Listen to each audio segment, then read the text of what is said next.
In real estate, would you rather be a big fish in a little pond or a little fish in a big pond? So I'll say this as someone who's been a big fish in single family houses, right, in a little pond for quite some time. I would 1,010% pick to be a little fish in a big pond every single time. All right, let me explain. Just by mere proximity, opportunity increases. You can do the exact same amount of business. You can be at a REIA meeting and talk to somebody in a bigger city with bigger opportunities. It means bigger revenue and virtual wholesaling, virtual closing. I mean, there's so many different ways to do business in other places without having to be there. I think we're all testaments to that. So I 110% would want to be a little fish in a big pond because I think that will create more opportunity for me in the long run by far. All right, let's jump over to Eric Brewer and get your thoughts. Yeah, I think you'll go through different seasons when you start. Like when I started, I'm in a relatively small market in Pennsylvania. We got 400,000 people in our county. So I just didn't have much competition. It was easier for me to sort of gain traction without having big competition. But I think you get to a phase in your business when you actually have good systems and processes and you have the ability to be able to convert. In my market, like if we make $30,000 on a $100,000 house, that's a lot. When you go to some of these higher end markets where the values are 3 and 5 times, if I get the same discount in that market, I make $100,000. So I think when you start, it feels safe. It feels easier to start off as a little fish in a little pond. But eventually, once you get good, you should probably move to an area where you're going to get a higher return on each and every one of those transactions. So I think it's different when you start versus when you get to a place to where you have a sustainable business, and then you should look at going into a bigger market where you can have bigger ribs. All right, Steve Trang, let's jump over to you. For me, I would rather be a little fish in a big pond. I mean, by nature, that's what we're doing in Phoenix, right? I think there's just so much opportunity. If you look at our avatar, right, is avatar someone that's going through distress, and traditionally or historically, 2% of the population is always in some sort of distress, right? So 2% of a population of 6 million people, there's so much freaking opportunity. So for me, I want to be a little fish in a big pond. The other thing is if I was a big fish in a little pond, man, like your radar, you're on everyone's radar. You're a constant target, right? Like everyone's attacking Open Door right now for a reason, right? So I would rather be a smaller fish in a big market. There's plenty of opportunity. Our margin, we run a very high margin business. There's so much upside being a small fish in a big market. All righty, and let's conclude with RJ Bates. Yeah, I want to be, obviously, I'm the nationwide guy, so I want to be a little fish in a big pond here. I mean, for me, it's about opportunity, okay? I want as much opportunity to be available to my team and my company and my legacy as possible. So that's why I've opened up every possible door that we can with being in that big pond. And I don't want to say it's the wrong way for someone that disagrees, but there is a portion of being the big fish in the little pond that's slightly just being ego. I mean, you're limiting your opportunities. And at some point in time, if you are the big fish in a little pond, don't you want to say, I've maxed out my potential here. I've got to go to a bigger pond. And so then you're just going back to why I'm so strong about my answer.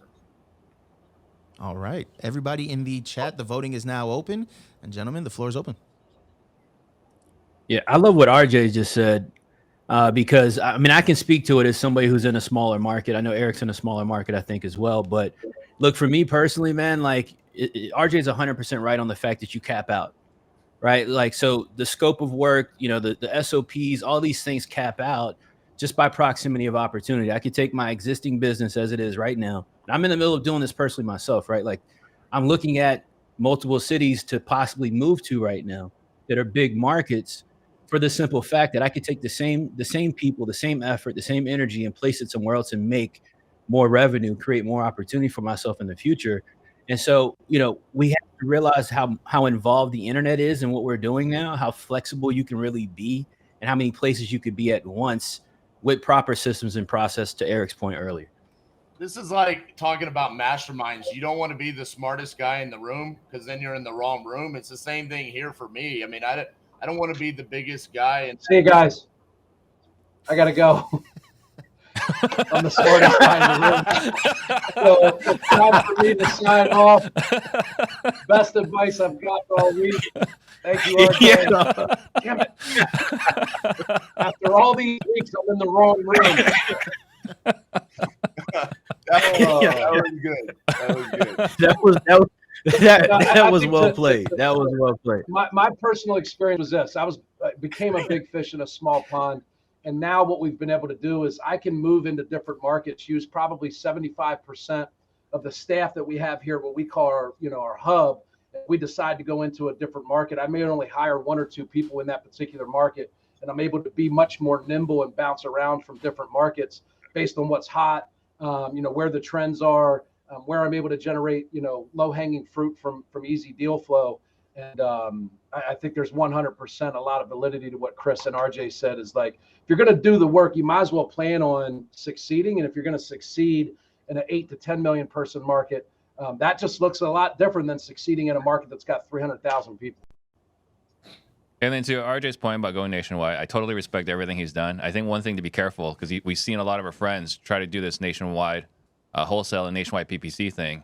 And now they're kind of freaking out because they got a bunch of properties under contract that in a shifting market, they don't know how to handle it. So I love what RJ's done. I would say for everyone else that's listening, proceed with caution if you decide to go that route, because I don't think it's as easy as it appears on social media.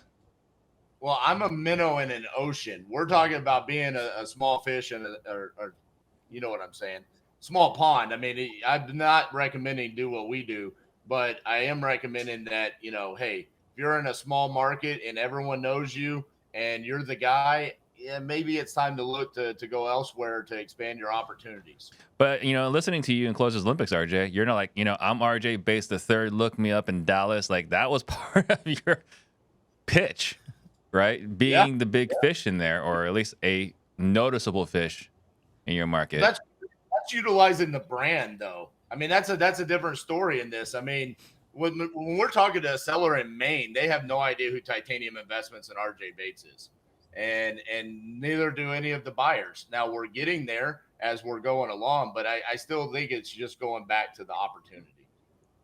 Real quick too, I think a lot of people scare out of big markets. I know I deal with a lot of people as students who are brand new to the business, and the thoughts of being in the Phoenixes and the San Diegos or LAs or even just other big markets can be pretty daunting. Which you got to realize, you take somewhere like RJ's Dallas-Fort Worth area. Frisco is the size of a small mid-sized city in itself, right? So you can go to some of these big markets and you can pick surrounding counties or counties kind of within that radius, and you can do some tremendous business there without feeling so overwhelmed like it's some huge city where you can't do business because there's all these big players. There's so much money in Phoenix, Arizona for people to make. It's absolutely insane. All right. I just want to know that Weasel always allows the voting to go long enough for CJ to catch up. Listen, I have to regulate some sort of way. When you got 70% of the votes during introductions and we haven't even asked a question, I got to find a way to balance that. It's just my job. It looks like the voting is closing right now, and it actually is going to end in a tie. So you didn't lose, man. It didn't cost you one. RJ and CJ. You guys have both tied with 40%. So I guess technically you both get a point. That works out. So we're 2-2. No, they both get 0. They both get 0. That's what we agree. That's I'm the house going to give rules. the point to Eric Brewer because I think the smartest man in the room deserves the most points. So I got you. Point for Brewer.